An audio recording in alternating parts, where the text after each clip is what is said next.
Hello student, आज हम पढ़ेंगे चैप्टर नंबर 2 हिस्ट्री का। और चैप्टर का नाम है India during the period of struggle 1206 CE to 1757 CE। इससे पहले आपने पढ़ा था 1200 CE से पहले क्या हुआ था इंडिया के अंदर, कौन कौन सी डायनेस्टीज आई थी। और आज हम पढ़ेंगे चैप्टर नंबर 2। तो स्टार्ट करते हैं। India was continuously attack by foreign invader. India पर लगातार बाहरी आक्रमण हो रहा था। The Indians bravely oppose these invasions. और जो इंडियंस थे, जो भारतीय थे, उन्होंने बड़ी ही बहादुरी के साथ इन आक्रमण का सामना किया। And struggle against them. इनका विरोध किया और साथ साथ में संघर्ष किया इनके खिलाफ। The Indian defeated the initially Arabians and Muslims invaders. और जो भारतीय थे, उन्होंने अरेबियंस और मुस्लिम इन्वेडर्स को, बाहर से जो आक्रमणकारी आए थे अरेबियन और मुस्लिम्स, इनको हरा दिया और मजबूर किया कि वो कंट्री से बाहर चले जाएं। ड्यूरिंग द टाइम ऑफ अमर खलीफा के समय 636 CE के अंदर द फर्स्ट नेवल इन्वेशन, और सबसे पहला जो नेवी अटैक हुआ था of the Arabian took place upon Thane. तो ये नेवी वाला जो अटैक था, ये किया था अरेबियंस ने थाने पर, मुंबई के अंदर Thane. And it is mention in the book, और ये लिखा हुआ है या ये बताया गया है किताब जिसका नाम है फतुह अल बलदन। तो फतुह अल बलदन में ये बताया गया है कि ये जो इन्वेशन था, ये अरेबियंस ने जो किया था वो अनसक्सेसफुल हो गया, यानी कि वो लोग हार गए। आफ्टर दिस, उसके बाद अरेबियंस इन्वेडेड बदवास, और उसके बाद इन्होंने जो अरेबियंस थे, इन्होंने बदवास बारूच पर आक्रमण किया। एंड देवल के पोर्ट पर आक्रमण किया, जो कि सिंध के अंदर था। दीज इन्वेशन वर ऑल्सो अनसक्सेसफुल, और ये जो आक्रमण थे ये भी असफल हो गए। इन चाशनामा के अंदर बताया गया था कि जो देवल का स्ट्रगल हुआ था, उसमें जो अरेबियन कमांडर जिसका नाम था मुदिरा, ये हार गया था और डिफीटेड एंड किल्ड, और मारा गया था। देन इन 712 CE के अंदर एक भयंकर लड़ाई हुई, जो कि मोहम्मद बिन कासिम और दाहिर के बीच में हुई थी। द किंग ऑफ सिंध, जो कि सिंध का राजा था। बाबा धूरी ने लिखा कि it was a very fierce battle, कि ये बहुत ही भयंकर लड़ाई थी, बहुत ही भयंकर युद्ध था। Which was never heard ever before, जिसके बारे में पहले कभी नहीं सुना गया था। This it is mention in Chachnama के अंदर ये भी बताया गया कि द काफिर बोलते हैं नॉन मुस्लिम्स को, इन्होंने अरेबियंस को चारों ओर से घेर लिया, और जो पूरा इस्लामिक आर्मी थी वो कंफ्यूज हो गई थी और डिसमेंटल हो गई थी। मतलब उनके समझ में नहीं आ रहा था कि वे कहाँ से जाएं, कहाँ को भागें, कहाँ से अपना बचाव करें। जो ब्रेव, बहादुर और जो कठोर तरीके से जो लड़ाई लड़ रहे थे, जो नॉन मुस्लिम्स जो लोग थे, वो इनके खिलाफ जो स्ट्रगल कर रहे थे या जो लड़ाई लड़ रहे थे, इनको चारों तरफ से घेर कर, उनकी बहादुरी को देखते हुए इनका दिमाग भी पूरी तरीके से खराब हो गया और वो समझ नहीं पा रहे थे कहाँ से अपना बचाव करें। इन बिटवीन ऑल दिस, और इन सब के बीच में, को incidentally an arrow stuck in the chest of Dahir. और तभी क्या हुआ कि अचानक से, या हम कहें कि अचानक से बदकिस्मती से, एक तीर आया और दाहिर के सीने में आके लगा। Who was riding on an elephant, जो कि सवारी कर रहा था एलिफेंट की।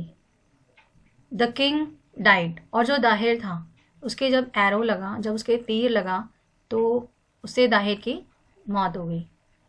लेकिन इसके बाद भी जो वॉरियर्स थे, जो योद्धा थे, जैसे कि राजकुमार जयसिया और एम्प्रेस रानी बाई, ये अपने किले की रक्षा के लिए लगातार लड़ाई लड़ते रहे। तो ये समझाए किस टाइप से जो इंडियंस थे, उन्होंने लड़ाई लड़ी थी मुस्लिम्स और अरेबियंस के खिलाफ, जो बाहर से इन्वेड कर रहे थे। और ये सबसे भयंकर लड़ाई थी जो कि 712 में हुई थी, मोहम्मद बिन कासिम और दाहिर के बीच में। Mohammad Ghaznavi had to fight fiercely against the royal ruler. और जो मोहम्मद गजनवी था, इसने भी काफ़ी भयंकर लड़ाइयाँ लड़ी थी कश्मीर के शासक के खिलाफ, जिसका नाम था जयपाल और आनंदपाल। जब मोहम्मद गजनवी ने लड़ाई लड़ी थी, उस टाइम कासिम के जो राजा हुआ करते थे वो जयपाल और आनंदपाल थे। मोहम्मद गौरी भी कई बार पृथ्वीराज चौहान से हारा था, but due to certain circumstances, लेकिन कुछ ऐसी परिस्थितियों की वजह से या कुछ ऐसी परिस्थितियां बन गई थी जिसकी वजह से जो मुस्लिम रूल था वो इंडिया के अंदर स्टार्ट हो गया 1206 सी के अंदर। इवन आफ्टर दिस, इसके बाद भी Indians continue their struggle against the foreign invaders, और जो इंडियंस थे वो लगातार लड़ाई लड़ते रहे फॉरेन इन्वेडर्स के खिलाफ, और जो लगातार ही वो अपनी आज़ादी के लिए मूवमेंट करते रहे। The Indian continue their retaliation and struggle, और उन्होंने अपना जो इन्वेडर्स थे इनके खिलाफ जो लड़ाई थी वो जारी रखी, संघर्ष करते रहे। तो सबसे पहले हम पढ़ेंगे इसमें दिल्ली सल्तनत के बारे में। मुस्लिम रूल्स के अंदर सबसे पहले आया था दिल्ली सल्तनत। दिल्ली सल्तनत में भी कितने डायनेस्टीज आई थी, तो इनमें सबसे पहले जो डायनेस्टी थी वो थी गुलाम डायनेस्टी, जिसको कि यामिनी और इलबरी भी कहा जाता था। जो गुलाम डायनेस्टी थी इसके फाउंडर जो थे उनका नाम था कुतुबुद्दीन ऐबक, और इन्होंने शासन किया था 1206 से लेकर 1210 तक। और 1206 के अंदर इन्होंने गद्दी संभाली थी और इनको लख बख्श के नाम से भी जाना जाता था। लाहौर इन्होंने अपनी कैपिटल बनाई थी। हसन निज़ामी गॉड प्रोटेक्शन हिज कोर्ट, और हसन निज़ामी जो थे इनको प्रोटेक्शन दिया गया था इनके राज दरबार के अंदर, कुतुबुद्दीन ऐबक के राज दरबार के अंदर। तो अगर आपसे पूछा जाए कि गुलाम डायनेस्टी के फाउंडर कौन थे तो वो कुतुबुद्दीन ऐबक थे। ऐबक ने सबसे पहली जो स्टोरी थी कुतुब मीनार की, उसको बनाना स्टार्ट करवाया था या उसको बनवा लिया था। कुतुब मीनार स्टार्ट तो किया था कुतुबुद्दीन ऐबक ने, लेकिन बाकी जो बचा हुआ पार्ट था उसको कंप्लीट किया था इल्तुतमिश ने। इल्तुतमिश थे वो उनके सन इन लॉ थे। Qutub Minar was built in memory of, और जो कुतुब मीनार बनाया गया था वो सूफी संत ख्वाजा कुतुबुद्दीन बख्तियार काकी की याद में बनाया गया था। And this has been mention in contemporary Islamic literature, जो कि ये लिखा गया है इस्लामिक लिटरेचर के अंदर। ऐबक डाइड, ऐबक की मौत हुई थी 1210 CE के अंदर, जब वो घोड़े से गिर रहे थे और जब वो चौगान के अंदर पोलो खेल रहे थे, उस टाइम वो पोलो खेलते वक्त एक घोड़े से गिर गए और जिसकी वजह से इनकी मौत हो गई। देन फिर आते हैं इल्तुतमिश। तो इल्तुतमिश ने शासन किया था 1210 से लेकर 1236 CE तक, और ये सन इन लॉ थे और साथ में सक्सेसर थे कुतुबुद्दीन ऐबक के।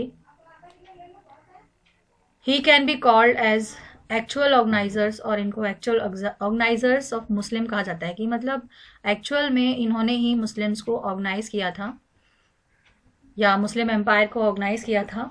इल्तुतमिश कॉन्कर्ड रणथंबोर इन 1226 CE, और इल्तुतमिश ने 1226 CE के अंदर रणथंबोर पर जीत हासिल की। 1223 के अंदर सुल्तान इन्वेड मालवा, 1223 में पहले सुल्तान ने मालवा पर आक्रमण किया और मालवा का जो किला था उस पर कब्जा कर लिया, जिसका नाम था किला ऑफ भीला। भीला के किले पर इन्होंने अपना कब्जा कर लिया।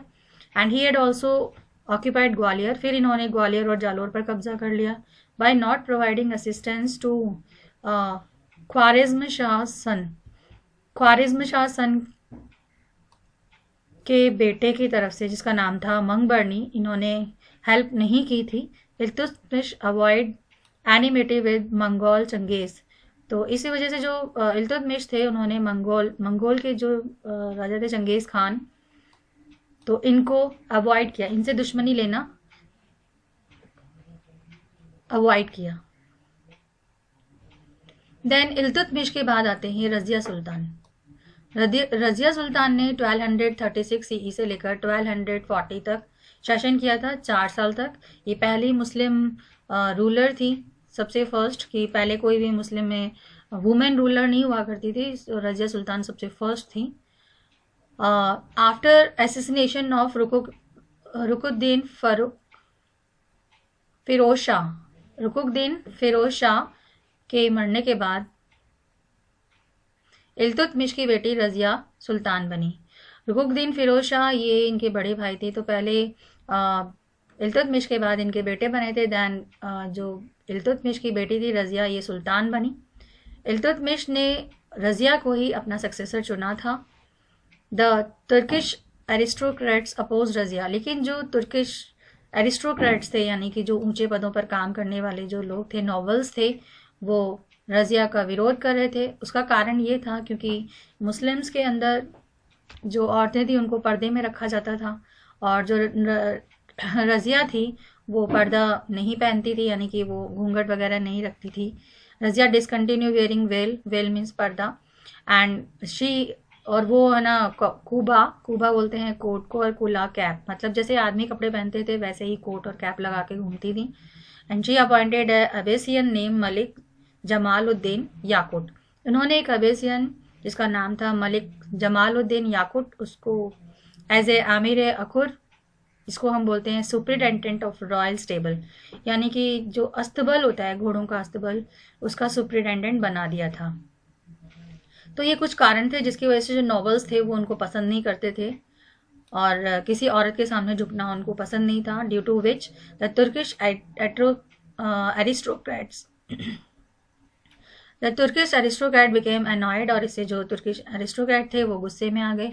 During the campaign of quelling the revolt by the ruler of Sirhind, और जब ये सरहिंद सरहिंद में जब विरोध कर दिया था वहाँ के शासक ने, तो जब यह अभियान चलाया था कि उनसे लाके लड़ना है, तो जो याकुट था उस समय उसको वहाँ मार दिया गया। लेटर रजिया गॉट मैरिड, फिर याकुट के बाद रजिया ने अल्तुनिया से शादी कर ली, और बोथ ऑफ दैम एसिसिनेटेड, फिर दोनों को ही 1240 सीई के अंदर मार दिया गया। एसिसिनेटेड मतलब होता है मार देना। तो सबसे पहले तो याकुट को मारा गया, देन उसके बाद रजिया की शादी हुई अल्तुनिया से, और उसके बाद रजिया और उसके हस्बैंड दोनों को ही मार दिया गया 1240 के अंदर। और आफ्टर बैरम शाह, लेकिन बैरम शाह रूल्ड, उसके बाद रजिया के बाद बैरम शाह ने शासन किया 1240 से लेकर 1242 सीई तक। फिर इसके बाद यानी 2 साल बैरम शाह ने किया, देन उसके बाद मशहूर शाह जो थे, इसका छोटा भाई, उसने रूल किया 1242 से लेकर 1246 तक। और फिर उसके बाद लास्ट जो था नसरुद्दीन मोहम्मद, इन्होंने रिज़ाइन किया 1246 से, इन्होंने मतलब फिर उन्होंने शासन संभाला 1246 से लेकर 65 तक। और all these were incapable rulers, और जितने भी शासक ये आए थे रजिया के बाद, ये सारे इनकैपेबल थे। और एक्चुअल में नसरुद्दीन को अपनी उंगलियों पे चलाने वाला जो था वो था गयासुद्दीन बलबन। गयासुद्दीन बलबन ने ही इसको गद्दी पर बिठवाया था, और बाद में एज ए कठपुतली इसको यूज़ करता था, और बाद में उसको नसरुद्दीन को भी मरवा कर और उसने अपना शासन स्थापित कर लिया। तो इस प्रकार से देखा जाए कि जो रजिया सुल्तान थी, इन सभी चारों भाइयों में से रजिया सुल्तान जो थी वो सबसे ज़्यादा काबिल थी, लेकिन क्योंकि वो एक औरत थी और इस बात को जो नॉबल्स थे वो स्वीकार नहीं कर सके, एक औरत की बंदगी वो स्वीकार नहीं करना चाहते थे, और इस वजह से उन्होंने रजिया सुल्तान को मरवा दिया। हालांकि वो बहुत बहादुर थी। देन फिर आते हैं बलबन।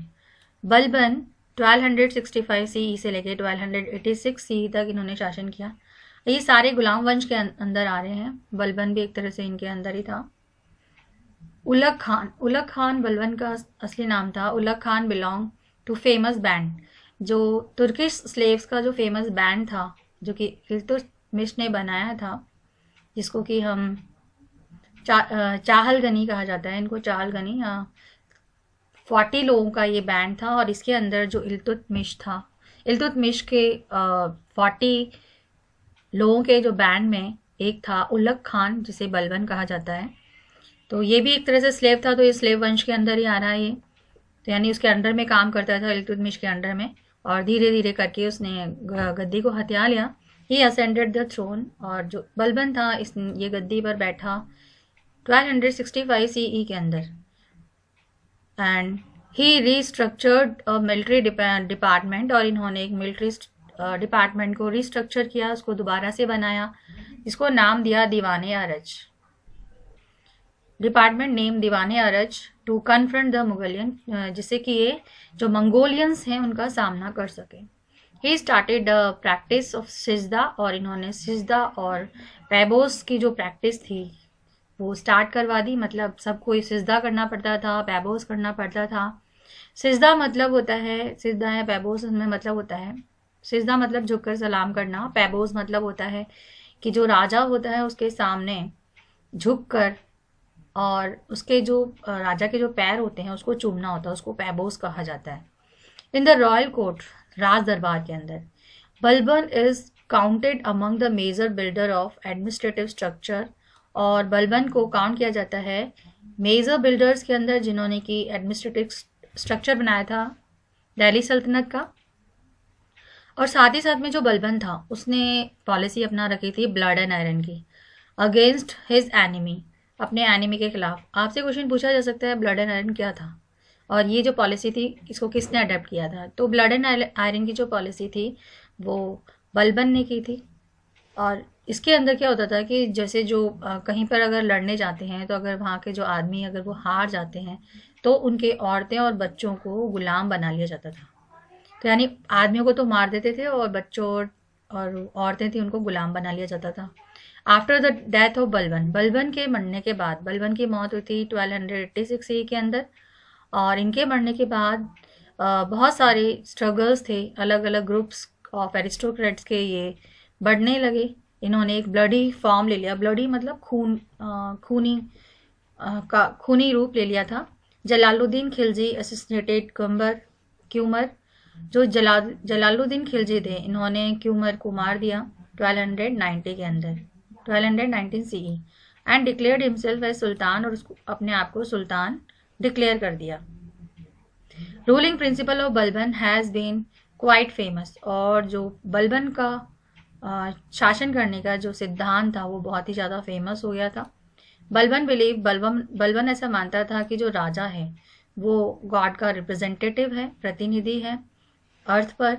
हिज मेजर फंक्शन, इसके जो मेन काम थे जो उन्होंने किए थे वो थे कानून और ऑर्डर से रिलेटेड, अंडर कंट्रोल, कि इनके मेजर फंक्शंस के अंदर इंक्लूड किया जाता है लॉ एंड ऑर्डर जो कि उसके पूरे कंट्रोल में हुआ करता था। इसके अलावा इसमें था एलिमिनेशन ऑफ थीव्स, यानी कि लॉ एंड ऑर्डर के अंदर कि जो चोर थे उनको ख़त्म कर देना या रॉबर्स को मार देना, and crushing the anti administrative revolt, और जो भी एडमिनिस्ट्रेशन के खिलाफ रिवोल्ट हुआ करते थे राजपूत लैंडलॉर्ड के, उनको कुचल देना। तो ये किस में आता था, ये सब बलबन के ही नीतियों में आती थी, ये लॉ एंड ऑर्डर के अंदर ये माना जाता था।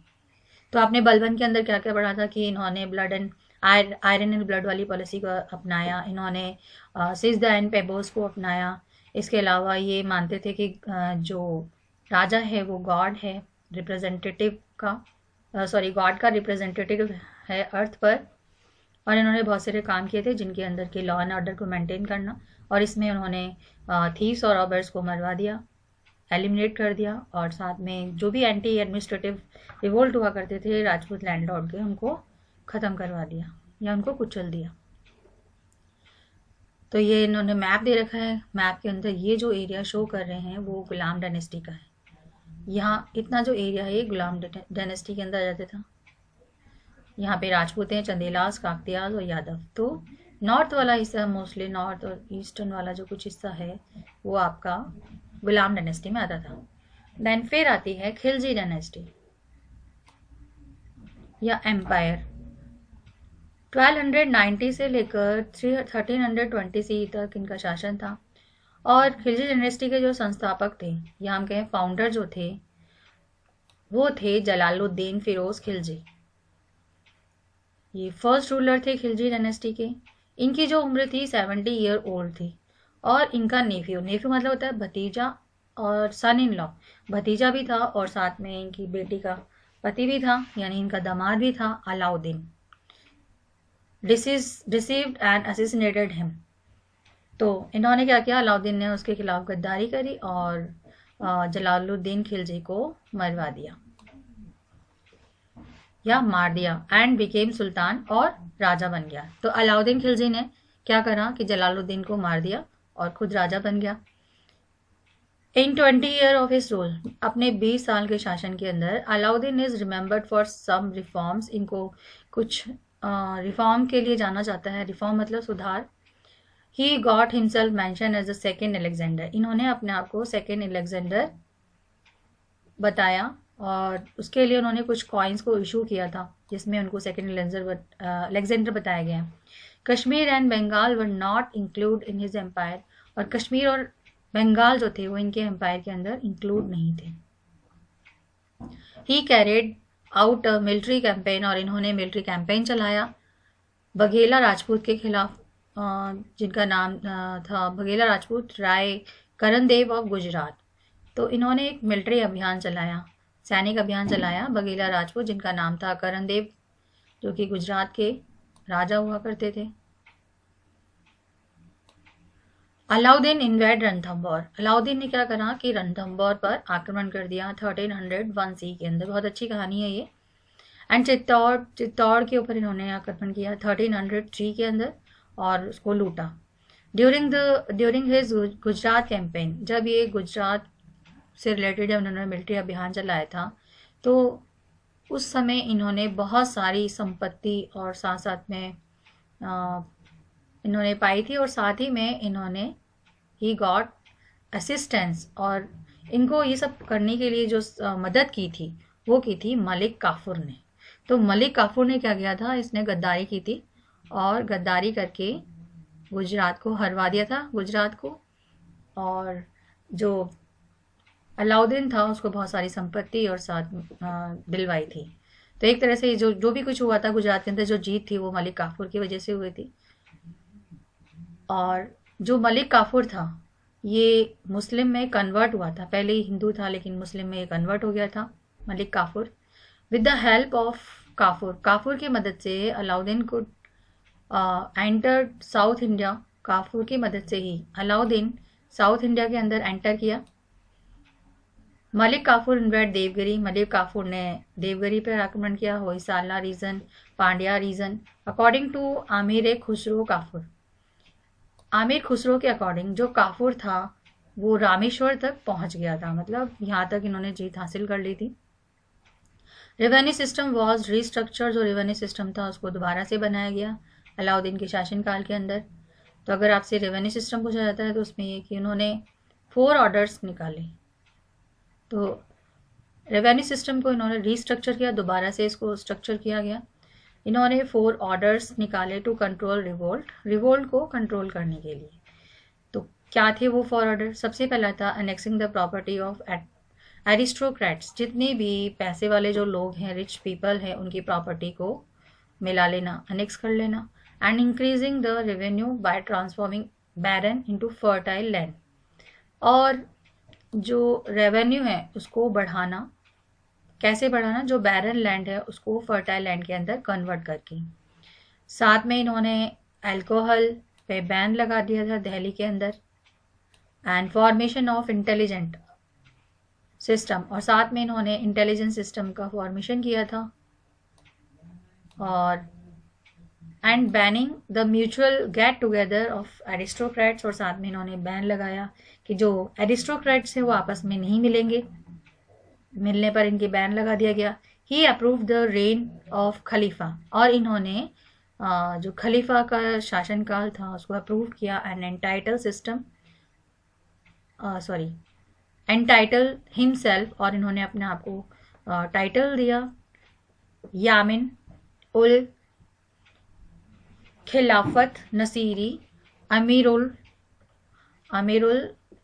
मोमिनिन। तो ये इन्होंने अपने आप को एंटाइटल दिया था यामिन उल खिलाफत नसीरी अमीरुल मोमिनिन। द खज़ैन उल फतूह। जो खज़ैन उल फतूह थे या आमिर खुसरो थे, हाँ, इन्होंने अलाउद्दीन को टाइटल दिया था sultan of the world and public herdsman. ये जो टाइटल थे sultan of the world and public herdsman, ये टाइटल दिया था खज़ैन उल फतूह एंड आमिर खुसरो ने। इस टाइटल से इनको नवाजा था। The sultan perform several reforms. और जो सुल्तान थे उन्होंने कई रिफॉर्म किए थे पुलिस के अंदर, detectives, postal and provincial administration system के अंदर। तो पुलिस में कई बदलाव किए इन्होंने, डिटेक्टिव्स के अंदर किए, पोस्टल पत्र वगैरह से संबंधित पोस्टल ऑर्डर से इससे इनमें बदलाव किए, एंड प्रोविंशियल एडमिनिस्ट्रेशन से रिलेटेड उन्होंने कई सुधार किए। The most important among these were control upon market, और इसमें सबसे ज़्यादा जो इम्पोर्टेंट था वो इन्होंने मार्केट पर कंट्रोल करके किया। He developed his administration by creating new designations such as दीवाने रियासत, और इन्होंने एडमिनिस्ट्रेशन को